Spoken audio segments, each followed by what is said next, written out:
What are you 100% sure of you saw, but nobody believes you?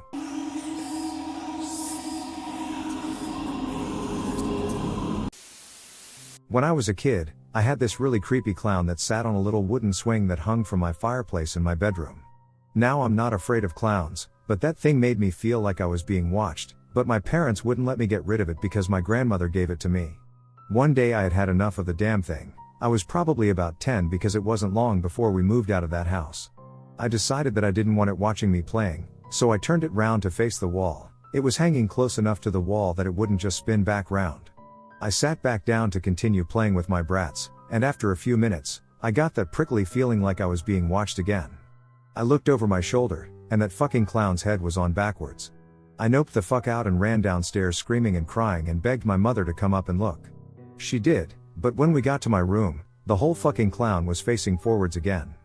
My mum told me to stop being stupid and making a fuss. So the doll conveniently fell out of my window and smashed its porcelain face on the slabs. Fucking thing. I was stationed in rural Missouri a few years ago. My wife, at the time, and I were driving down a dirt road to get back to the main highway after a day spent fishing in one of the rivers. We were a few miles from the highway, and there were houses here and there along the path, but it was mostly Mark Twain National Forest. We were at the bottom of a dip in the road and going uphill when we saw something coming towards us in the road. It took me a minute to realize that it was a pack of dogs. Every size. Every description. Long-haired, short-haired, wire-haired. Everything. Little grandma lapdogs to big rotty-looking dogs. Maybe close to 3 dozen in total, just running full bore, taking up the entire road ahead of us. WTF.gif as I slowed down to a crawl and allowed them to pass us. They did so without stopping or slowing down or even looking at us. Like we weren't there, they just kind of split in the middle and ran around our truck. I stuck my head out of the window and looked back as they kept going, and not one turned around to look back at us, they just kept on running. They actually were kicking up quite a dust cloud. I have to admit I was apprehensive about driving further. I couldn't stop thinking about how dogs are supposed to be more attuned to when shit hits the fan. I had no idea where these dogs could have come from or where they were going. It was odd that none looked up at us as we crawled past. Bigfoot. I was like 9 or 10, hunting with my dad in the California Sierra Nevada. We were in a wide valley with a mountain to one side and a meadow in the middle, which we were camped in, with a river on one side of the camp that flowed through the meadow. The tree line was maybe 100 yards away. The meadow had mid-calf tall grass covering it and was boggy due to the river. It was very late, Dad and his hunting partner had gone to sleep.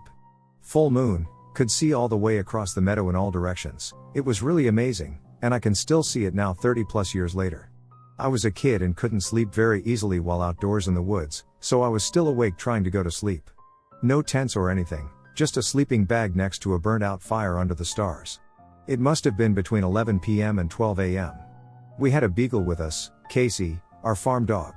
She came over to me and whined, getting in the sleeping bag with me, which wasn't odd or a big deal, but her sitting in the bottom of the bag whimpering and shaking was really weird. I figured there was a bear or mountain lion or something around and sat up to look around just as a crashing sound came from the tree line. I look over and see a large, very large, figure striding through the edge of the tree line. I'm getting full body goosebumps just remembering it, ha ha ha. I say striding because the way its arms and legs were swinging, it was obviously walking fast. Its gait was odd, it was built like a person but moved oddly, like its skeletal structure wasn't quite the same.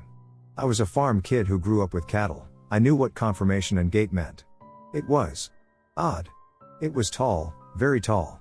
I remember thinking how tall it was at the time even though it was far away. I have great vision as well, 20/10 at the time, so I could see it with no problem but not much detail. It was in the shadow the moon cast right at the edge of the tree line. It never saw me or did anything dramatic, it just kept walking for a bit, kicked a log in its way as it moved, and then disappeared into the trees. At this point I was fairly freaked out, I had no idea what I was seeing, but I knew it wasn't right. There shouldn't be anyone out there walking around like that at that time of day. A person would have walked the dirt road for sake of ease and or had a light, even with a full moon. It was dark in the trees, and it walked into them like it was nothing. The beagle wouldn't get out of the bag, so I bit the bullet and woke Dad up, figuring I would rather be in trouble for waking him up over nothing than go to sleep with whatever the hell it was moving around us in the dark. He listened to me and woke his hunting partner up. They both saw the dog having none of it and cowering in my sleeping bag, so they figured a bear had been around and didn't believe me. Dad said to just go to sleep, If whatever it was bothered us, the dog would get a lot louder, and so would we. Everyone slept with pistols close at hand. I didn't sleep. Didn't see or hear anything else that night. In the morning when everyone woke up, Dad asked me if I remembered it the same or if things had changed given a night to think about it. He obviously thought I made it up. When I stuck to it, he let me know that big leave trails and tracks, and that if we looked and found nothing, then what? I said I didn't know. Let's go look. We found a cattle trail, whatever it was, that had been following a dirt track through the meadow and along the edge of the trees. No tracks, but soft grass right next to the trail it could have walked on. I mentioned the crash. We walked back along the trail and found 2 spots where a log lying across or along the trail had been broken, shoved aside, or stomped through. Dad figured it was a bear, and we went on with our day. I knew it was something weird, though. It just didn't move right. I can still see it walking the tree line in my mind's eye, and it still looks just off.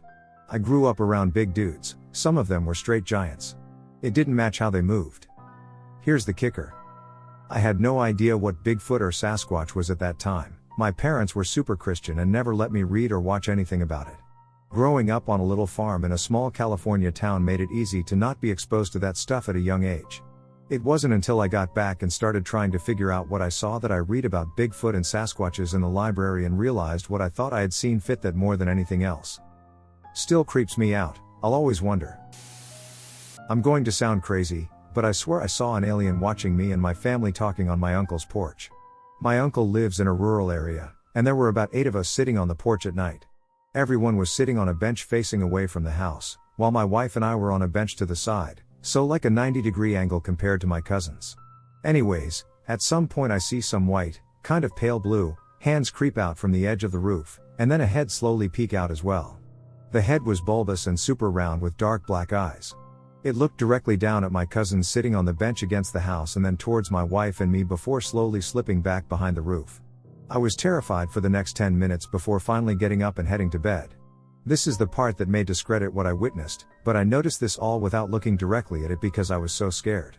It wasn't out of the corner of my eye. I was leaning back and had a good view of the roof, but I didn't look directly at it. I thought it may have been a feral cat, though I had strong doubts since I'm sure I saw almost an egg-shaped head. But I asked my wife if she saw anything creepy while we were outside, and right away she said she saw an alien. One thing about my wife is that she has never believed in aliens, the chupacabra, or anything like that. She said she saw the same thing as well but actually got a look at it. We told everyone in the morning, but none of them believed us. We've seen so much weird shit in the skies at my uncle's ranch that I'm really surprised they didn't believe us. I know I sound crazy, but my wife and I are sure of what we saw. 7 years ago when I was 16, I and a few friends saw the aurora borealis in Toronto, Canada. It must have been at least 11 p.m. at night, and we were all going to a park because a few of them wanted to smoke for the first time. Keep in mind all of us are completely sober at this point. We were walking up the stairs to get to the school, and I, as usual, moved at a much faster pace than my friends. So I was waiting at the top of the stairs and decided I would look at the night sky and try and pick out some constellations, as I loved astronomy. I look up and see all across the sky green and slightly pinkish lights. Immediately, I think, not a chance I'm seeing this, and after I tried to refocus my eyes, the lights were still there. I started freaking out with excitement and called my friends frantically. I asked them if they were seeing it also, which was very reassuring to me that my eyesight was failing me. We sat around and stared at the sky for a couple minutes, and then it dawned on me that I should tell one of my friends who also loved astronomy to come out and look at the sky. Being 1 minute away from my house and having no phone available at the time, I ran home and called him to tell him. By the time he got outside to look, the aurora borealis had passed. Being from a major city with lots of light pollution, this was an unbelievable moment, and just like that, he didn't believe me. In the 23 years of living in Toronto, I had never heard of or seen the aurora borealis. Even though a few of us saw it literally, no one we've told believes us. This is going to get buried anyway, and no one will believe this, but here goes. In about 2008 in the summer, I was 9, I had a really vivid dream. Crazy vivid. I was in a big castle. Lots of candles lighting the place and a red carpet.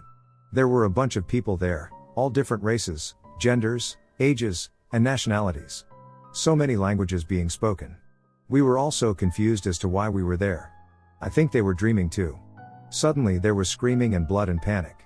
Everyone was pushing and shoving and running. There was a tall pale man with dark hair and clothes and waxy skin slaughtering people. I ran and hid down a hall in a small room. I had found a pair of scissors and was clutching them to my chest. A little boy ran in, and I threatened to kill him if he didn't go away because I was so scared. I've never forgotten that dream. I remember being terrified to go to sleep because I was afraid I'd go back to that castle.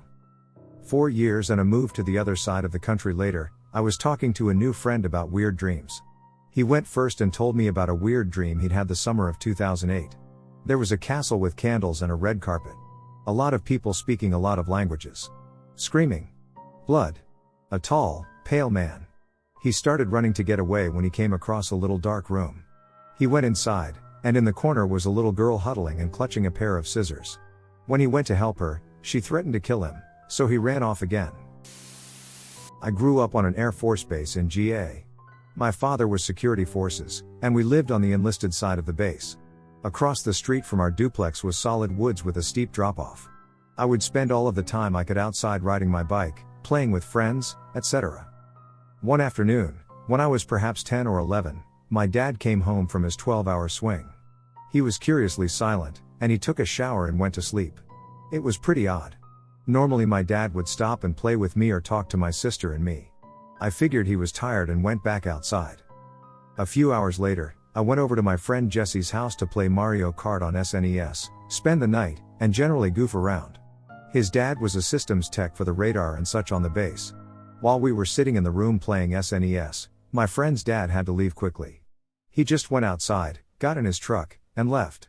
Jesse and I were confused, and we followed him out. It was already dark out, and the familiar orange glow of the streetlights dotted the street. Jesse and I saw maybe 5 or 6 blue K5 Blazer trucks drive rather quickly down the road, including my dad's familiar vehicle. It was all puzzling. The only things in that direction on the base were the lakes, scout camp, long-term storage, and paved paws. Jesse and I hopped on our bikes and rode in the direction that everyone had driven. We stopped at the top of a large hill and decided to cut through a large field between one of the on-base pools and TLQ. We noticed that the streetlights were flickering a little, and Jesse noticed a bright orange light in the distance within the wood line ahead. We rode closer, curious. All of the streetlights turned off, and this single glowing ball remained. It moved away and closer, it seemed. Jesse and I were genuinely confused. We stopped in our tracks as the light disappeared. Jesse and I sat there in the now inky blackness, with nothing but the stars as the sources of light. Jesse and I tried using our Indiglo watches for light, laughing that it was ineffectual. As we looked around, not understanding why all the lights around us were off, a guttural hum started. I cannot explain the way it felt. It wasn't something we heard but something we felt.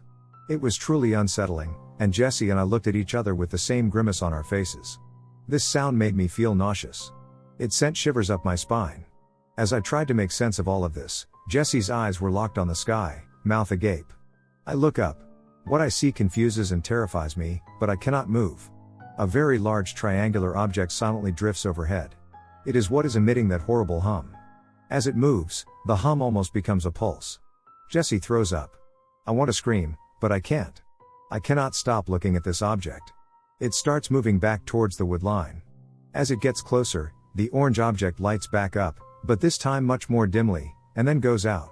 Then the triangular object silently moves away faster than I had ever seen anything move. The hum disappears, and all the streetlights turn back on. Jesse and I silently walk our bikes back to the road and ride back to his house. He and I both feel ill and go directly to bed. I wake up in the morning, and Jesse is still asleep, so I ride home. I had a headache for about 3 days after all of this. I still cannot explain it. It was just a very large silent triangle that was maybe 50 up in the air and emitted a horrid hum. I have seen all manner of aircraft on that base, many of which I am certain I was not supposed to see at all. I just cannot explain any of it. Also, my dad came home with a headache as well. For the same period of time, as did Jesse and his father. Whatever that was, I can live a happy life never having to experience it again. This isn't my story but my grandfather's, and to this day he still believes this happened, and he's never wavered, though he doesn't talk about it much. This was probably in the late 60s, soon after he and my grandmother got married. On her way back from the store, my grandmother got in an accident and had to be taken to the emergency room. I don't know exactly what happened, but it must have been severe because she had to stay in the hospital overnight, and so my grandfather decided to stay with her. He says that everything was normal, but during the night he got up and, after my grandmother was asleep, left the room for some reason. The hospital had closed, but he says that he saw 3 men in a closet, sitting around a table in 19th century clothing. Suits and vests and top hats and monocles. He says that the ghosts also saw him, but he could tell they weren't harmful.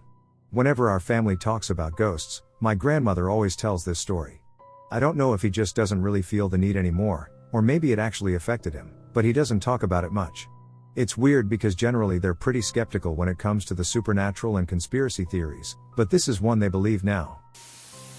When I was about 7 or 8, we were heading down the shore through the Pine Barrens. For those that don't know, it's a huge pine forest in South Jersey that stretches for miles, and there are small towns in it, but the majority of roads are long with no civilization. Inhabitants of the Pine Barrens are called Pineys. Anyway, halfway through the drive my dad was hungry and figured we'd pull over to grab a bite at this little restaurant. Somehow I remember it was called Patty's Custard, so we walk in and it's an empty, small place. One dining room and a counter. But I felt really uneasy. There were only 2 people working there, a woman and her husband, who, now that I think about it, looked like the actor who played the clown in Air Bud. Just pure piney, hick. The woman was the cook. So my dad orders a sub, and I was freaked out and didn't eat. But I remember looking into the kitchen while the lady made the sub. There was this fan spinning in there, like an air vent fan or something. Every time I would look at it, it would stop spinning. And the lady making the sub would look up at me too, with no emotion.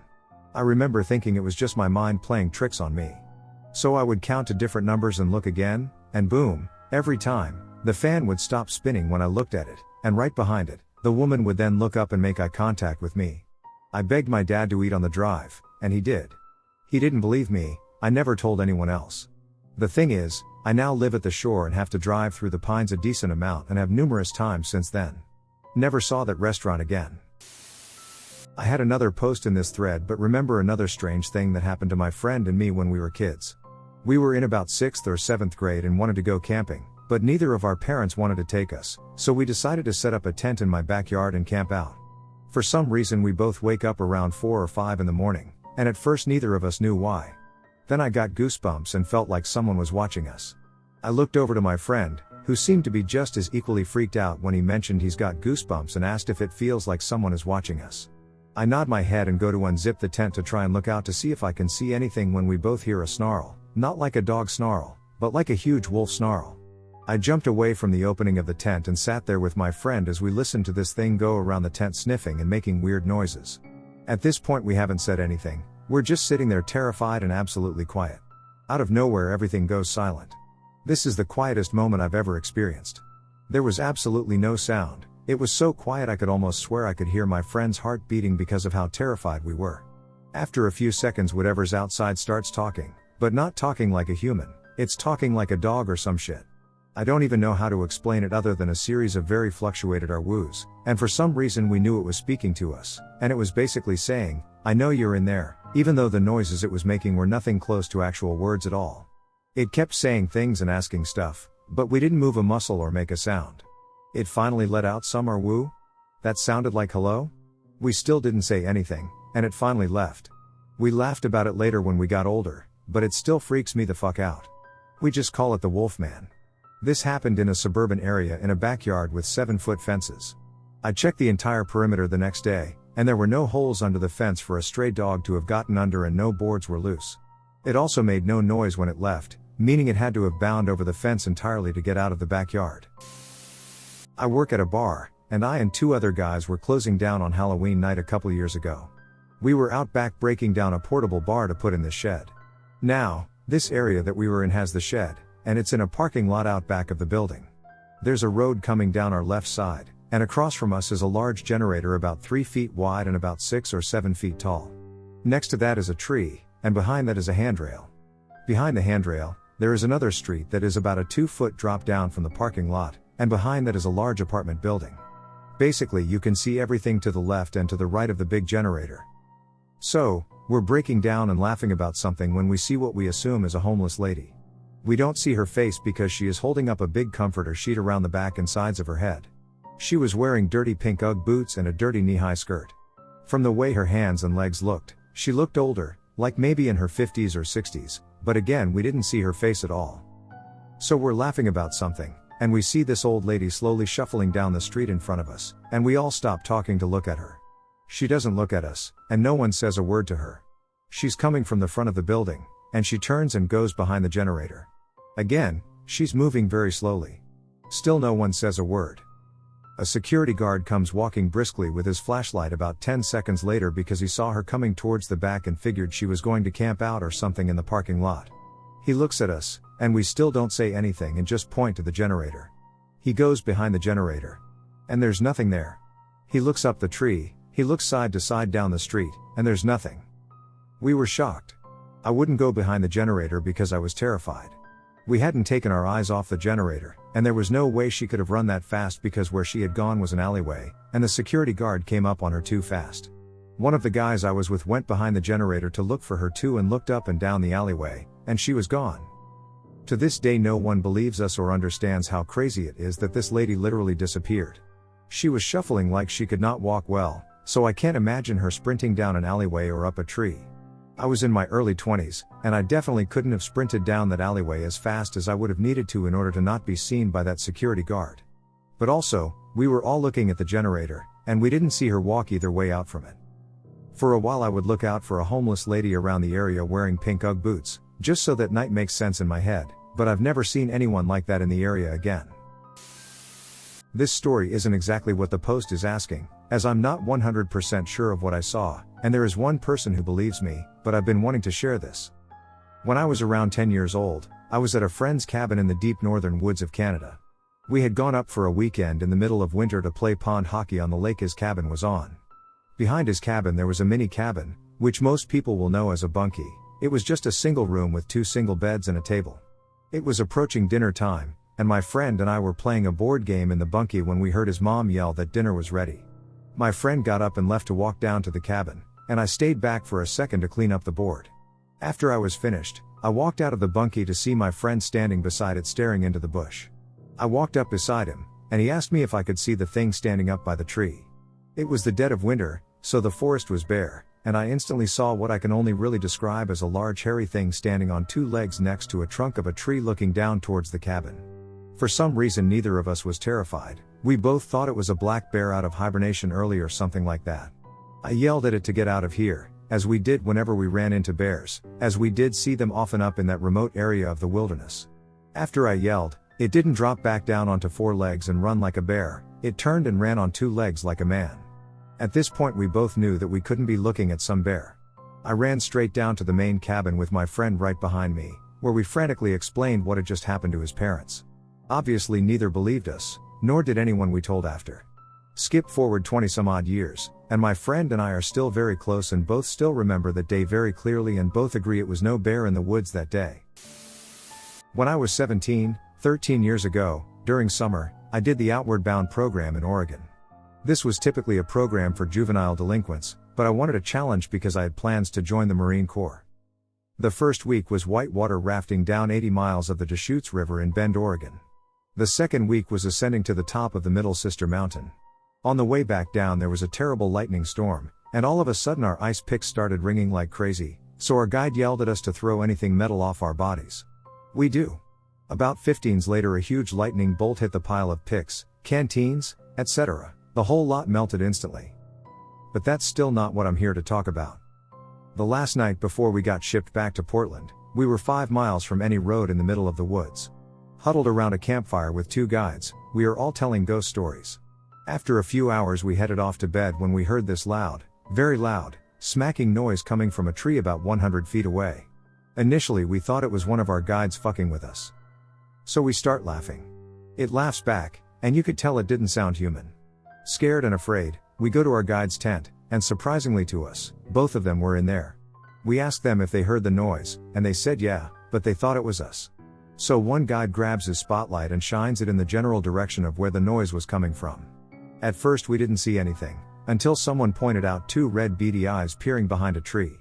The guide shines the light right at it, and lo and behold, there is a head peering around a tree staring right at us with one hand gripping the tree at approximately 7 feet off the ground, we measured later.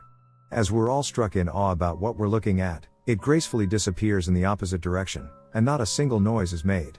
All of us were convinced we had just seen a Sasquatch. To this day I believe that is what I saw. But when I got home and told my parents and friends and everyone since, they thought it was funny and didn't believe me. No one but my father believes me because my father was the only one there. We were in the checkout line at the grocery store decades ago, in the late 80s, and the woman in front of us was incredibly strange looking. I mean, I grew up in the inner city of San Francisco, I have seen shit. I have seen very odd looking people, tons of them. This woman was extremely odd looking, unlike anyone I've seen. She appeared to be Asian. She had a sort of Fifth Element style haircut, which wasn't that weird back in the 80s, but she had a very thick brow ridge, almost like an ape, but it wasn't straight across like an ape, it was more angled, and her eyes were huge and bright purple. Not like Elizabeth Taylor's eyes, which were violet, these eyes were bright purple that you could see from a mile away and were definitely, unmistakably, purple. Now, it's possible that they were contact lenses and that she had had some kind of crazy body mods, but this was the late 80s. Contact lenses were pretty new technology back then, and even despite the color, her eyes were insane. They were just gigantic, like a cartoon character. And she wasn't wearing a ton of makeup or anything. There isn't any kind of makeup that could make your eyes appear this big. They were just huge. Like the size of small limes. She also had extremely defined cheekbones.